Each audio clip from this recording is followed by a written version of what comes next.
I'm Jay Harris. I'm the third generation farm equipment dealership. My grandpa started in 1934.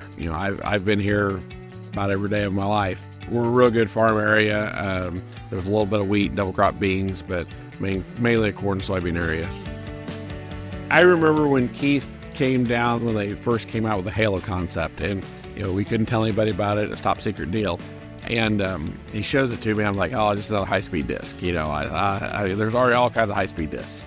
And then he says, well, we're going to make this a little different. And he starts explaining the VRT concept. A lot of guys want something adjustable. They want something that's aggressive, like a high-speed disc. But we have highly erodible ground. And we've got some really productive rolling ground in this area. So it's really, really important. And I think that VRT Halo is... I think that's a really a home run of a product. We're getting some models or some product out there, and guys seem to be really happy with them.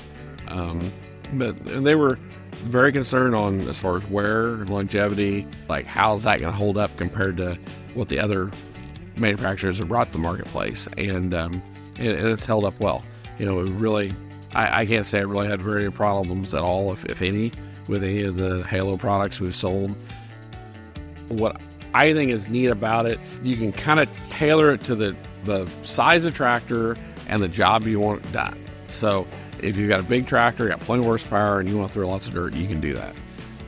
But let's say you put on a different tractor, you don't have quite as much horsepower, you can change that angle, and that's going to change the job. It's also going to change your horsepower requirements. And I think that's really important. You have your customers with varying soil types or varying amounts of residue. They might be going soybean stubble where they have minimal residue, and they don't want to just throw everything, turn everything black. There's not just one situation on a farm, and that's one thing about that VRT, that the customer can take it and use it with bean stubble on their rolling ground. They want to do minimum tillage on, or if you got a customer that wants to do full tillage and really throw a lot of dirt, they'll do that as well.